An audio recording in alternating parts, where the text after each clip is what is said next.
yang diberkati Tuhan, senang saya bisa menjumpai Anda di hari ini. Mari kita akan bersama-sama merenungkan firman Tuhan. Kita akan belajar sebuah tema yang menarik, yaitu sendiri dengan Tuhan.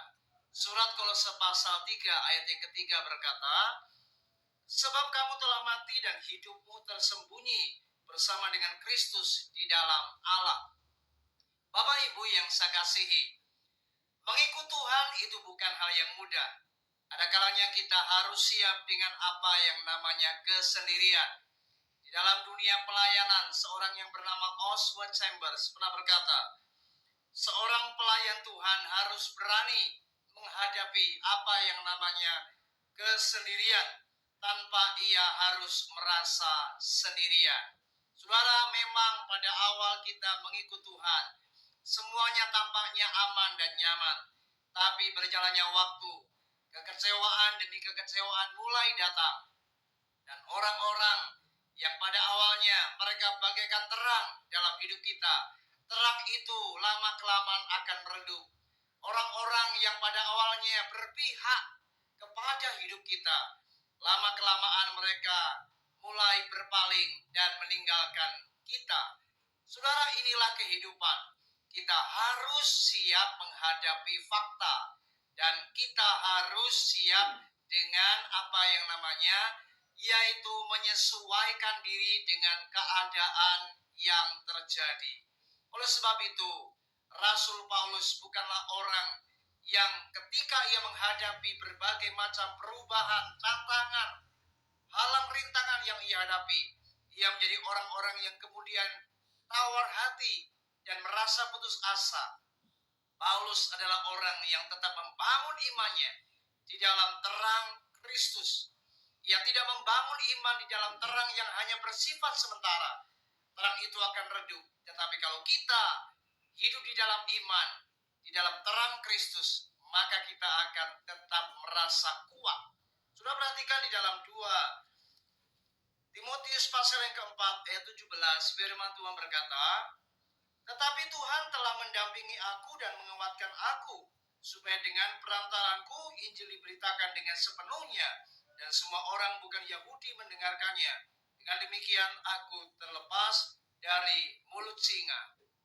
Paulus yakin bahwa apapun yang terjadi, di saat ia menghadapi berbagai macam rintangan dan tantangan, ia tetap yakin Tuhan itu mendampinginya dan Tuhan menguatkannya. Ada kalanya kita juga harus percaya bahwa setiap keadaan yang berubah, kita harus yakin bahwa Tuhan tidak pernah berubah. Ketika orang-orang meninggalkan kita, namun Yesus tidak meninggalkan kita. Itulah sebabnya ada saatnya kita memang harus belajar untuk masuk di dalam sebuah keadaan yang berbeda, di mana hanya tinggal kita dengan Tuhan. Itu artinya kita sendiri dengan Tuhan. Memang orang-orang yang penting, orang-orang yang dahulu dekat, orang-orang yang dahulu baik, memang mereka harus pergi meninggalkan kita. Itu tidak jadi masalah.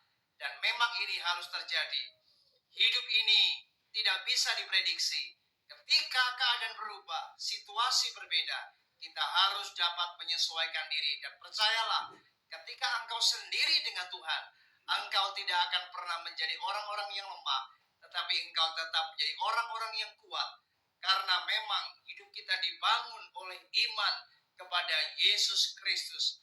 Itu sebabnya dikatakan, sebab kamu telah mati dan hidupmu tersembunyi bersama dengan Kristus di dalam Allah. Kita memang akan selalu bersama Kristus di dalam Allah. Itu sebabnya salah satu karakteristik kehidupan di dalam roh, orang-orang yang hidup di dalam pimpinan Roh Kudus, maka ia akan tetap memiliki kemampuan di mana ia bisa menikmati kesendirian dengan Tuhan. Dan bersama Tuhan kita akan tetap menikmati damai sejahtera, sukacita, dan kita akan tetap kuat bersama Tuhan. Kiranya renungan ini memberkati kita semua. Ingat, sendiri dengan Tuhan itu jauh lebih membawa kita menjadi menjadi orang-orang yang tetap tegar, kuat, dan tetap bersuka cita dan damai sejahtera. Puji Tuhan, Shalom.